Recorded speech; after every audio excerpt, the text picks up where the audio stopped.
রাজধানীর গুরুত্বপূর্ণ প্রায় ২০টি রাস্তা আংশিক বন্ধ করে চালু করা হয়েছে বিকল্প রাস্তা।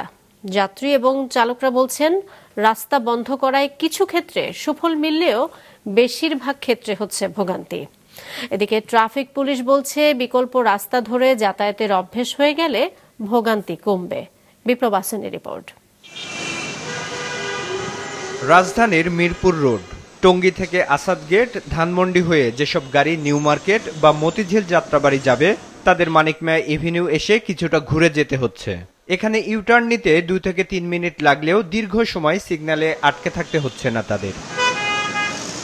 সড়ক প্রশস্ত হওয়ায় মানিক মিয়া এভিনিউয়ে তেমন সমস্যা না হলেও বনানী কবরস্থান, তেজগাঁও লাভরোড সহ অন্য সব বন্ধ রাস্তায় ভোগান্তি বেড়েছে। রাস্তা ব্লক করার কারণে তো রাস্তাগুলো জ্যাম হচ্ছে আমাদের ঢাকা শহরে।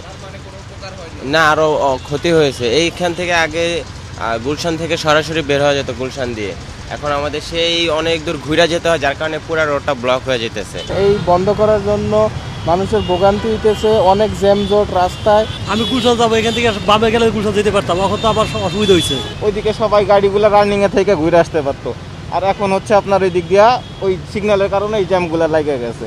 আমাদের এখন 10 মিনিটের রাস্তা মনে করেন যে 1 ঘন্টায় শেষ হচ্ছে। অনেক রাস্তায় আর কি উঠান হইতে হয় দূরের থেকে, আবার যে বামে বন্ধ করে দিচ্ছে, হ্যাঁ অনেক ক্ষতি পায়।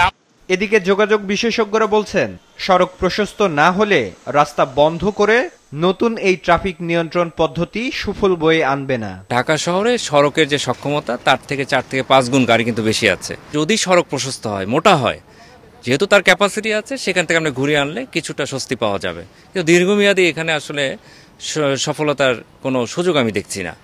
আমাদের ম্যানেজ করতে হবে আসলে সড়কে নামার আগে, অর্থাৎ যানবাহনের সংখ্যাটাকে নিয়ন্ত্রণ করতে হবে। সেই জায়গায় যদি আমরা নিয়ন্ত্রণ না করতে পারি, এই ধরনের ম্যানেজমেন্ট স্কিম আখেরে কিন্তু কোনো সুবিধা দিবে না। এই ছোট ছোট খুচরা যানবাহন, অটোরিকশা, ব্যাটারি রিক্সা, ব্যক্তিগত গাড়ি, মোটরসাইকেল, এই খুচরা যানবাহন দিয়ে আসলে যানজট নিরসন করা সম্ভব না। এখানে আসলে পাবলিক ট্রান্সপোর্টকে গুরুত্ব দিতে হবে, বাসকে প্রাধিকার দিতে হবে।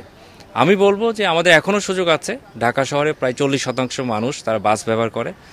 আমাদের এই যে রাইডারশিপ, এটা বাড়ানোর আরও সুযোগ আছে। ভালো মানের বাস দেওয়া, বাসগুলোকে একটা সিস্টেমে আনা, বাস স্টপেজগুলি নির্ধারিত করা, প্রয়োজন মতো বাসের জন্য আলাদা লেন করে দেন।